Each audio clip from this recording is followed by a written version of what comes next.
Should I get my real estate license? I've got my license. Should you get your real estate license? That's the question. I don't know. Should you stick a fork in your eye and twist really hard?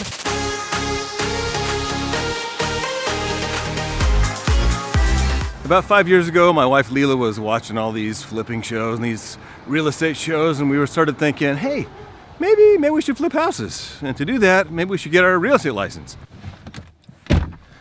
At the time, I was working full-time as a video editor, working on marketing for some big movies from Marvel and Disney, like Captain America and Thor and the Avengers. And it was a great gig. I was making good money, working with good people, good benefits. They'd even take us on like a cruise or on a big trip every year. So it was kind of awesome. A dream job in many respects.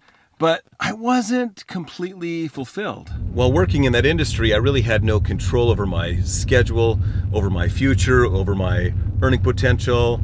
And although it seems kind of glamorous to work on big movies, the reality is you're stuck in a 12 by 12 office with no windows all day long. So Leela and I started working on our licenses, and I went ahead and called the team leader at the local Keller Williams office, and she was super excited for my phone call. I'm like, Leela, Keller Williams wants us to go work at their office. What I obviously didn't realize at the time is that Leela and I greatly exceeded the basic minimum requirement for being a Keller Williams agent. Yep, we were qualified. We quickly realized that you could make a lot of money as a real estate agent without the risk that you'd have to undertake if we started flipping houses, so we figured, let's go ahead and give real estate a shot.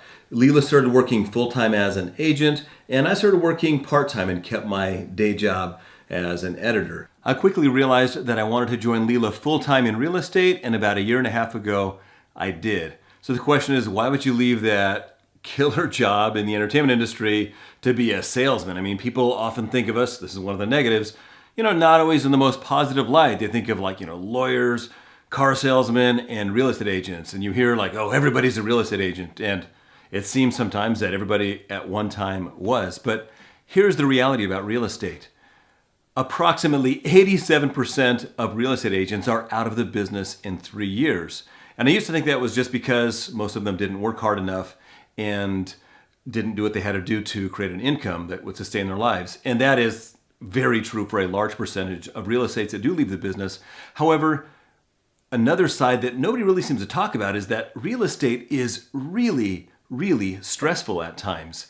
You're dealing with people who are often making the most important, largest financial decision of their entire lives, dealing with, $500,000, $1 million, $2 million, these huge transactions, and it stresses people out. Sometimes people get really emotional and irrational, on both sides, buyers, sellers, agents, everybody involved, and it can be very emotionally draining. Another scary thing about going into real estate full-time is your income. If you're used to a stable income, the steady paycheck every month, that's going to be pretty difficult to do. It's possible, but it's difficult to do in real estate. We've had months where we've made $0. We've had months where we've made 80 grand in gross commission.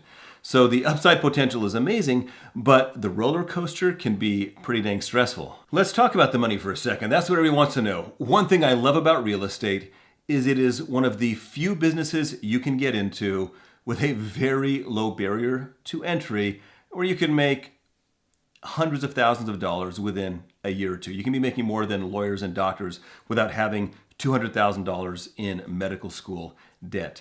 You can literally take the classes, get your real estate license, get your MLS fees paid, get the basic stuff you need, a CRM and a website and business cards, all that stuff. You can get set up for $3,000 to $5,000, and within 3 to 4 months start working full-time as a real estate agent from the time you first conceive of the idea.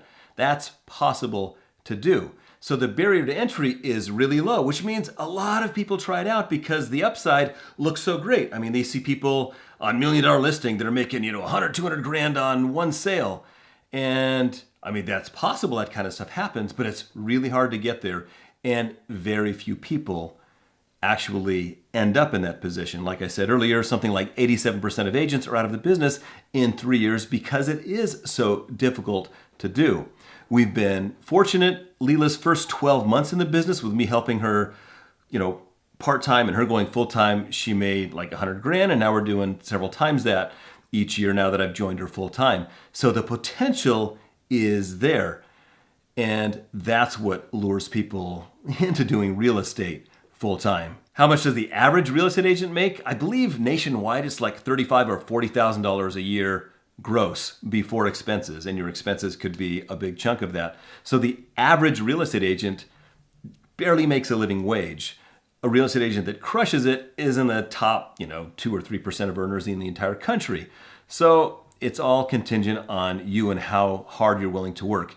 You don't have to be the smartest guy in the world. You don't have to have big fancy degrees and bunches of letters after your name that proved you've taken a bunch of classes. You just have to work very hard and very consistently. And that is one thing I love about real estate, is that there is unlimited financial potential. You can make as little or much as you want, depending on your level of effort.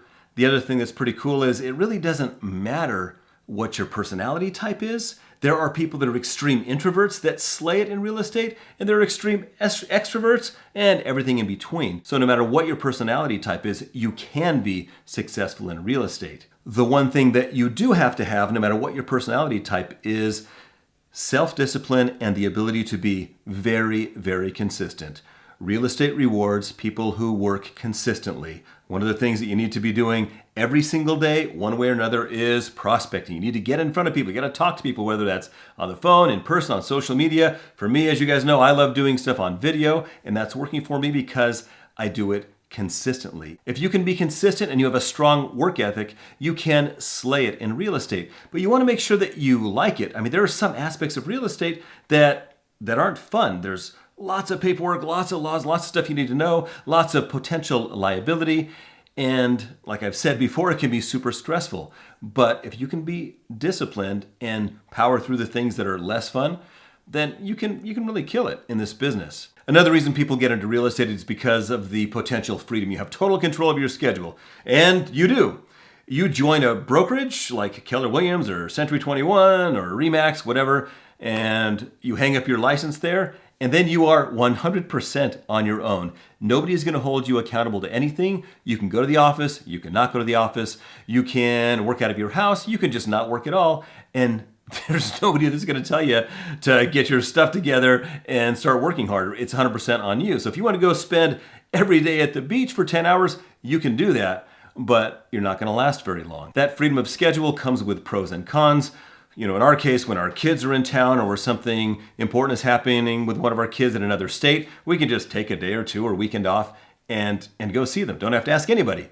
And we can keep working. We can work on the road. We can do, 80-85% of our business remotely, which is kind of great. On the flip side, if you don't work, you don't make money. And the other thing on the flip side, is that you are expected to be available 24/7. Rain or shine, holiday or not holiday, you're sick or not sick, your clients want to be able to reach you anytime. You can set boundaries, and you totally should. However, when a deal is struggling, you can be on the phone with lenders and clients and other agents at 11 or 12 o'clock at night on a weekend, and that happens for a lot of agents, probably way more than it should. There are some agents that have that totally dialed in, where they're like, nope, I work Monday to Friday from 8 to 6. If you don't like it, then see ya.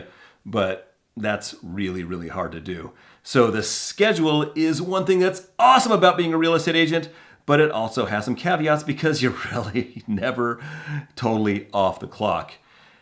For me, would I rather be the guy that's 8 or 9 hours a day in Burbank, editing trailers under the direction of somebody else controlling my schedule? Or would I rather be a full-time real estate agent where I'm kind of working 24/7, but I have control over my schedule?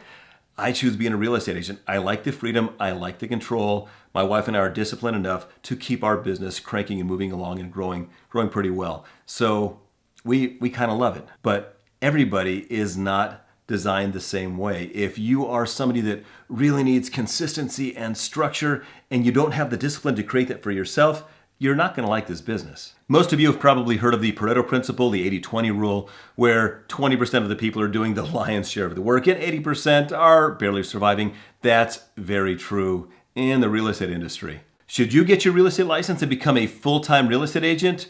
Well, maybe you just got to look at yourself. It's different. Everybody is different. Everybody has different tolerances for risk and the potential to have a terrible month where you're barely making your bills or not making your bills at all. Some people can't handle it at all, and they just need a regular, full-time, stable job. But even stable jobs are a little bit of a myth. There's really no such thing as a truly stable job because you can get laid off at any time. Companies can go out of business, and when you work for somebody else, you have one client. And if that one client decides they don't want you anymore, you're done. You're out looking for another job. In real estate, the world is your oyster. I mean, I can sell or help somebody buy a house anywhere in the entire state of California. So my options and opportunities are limitless.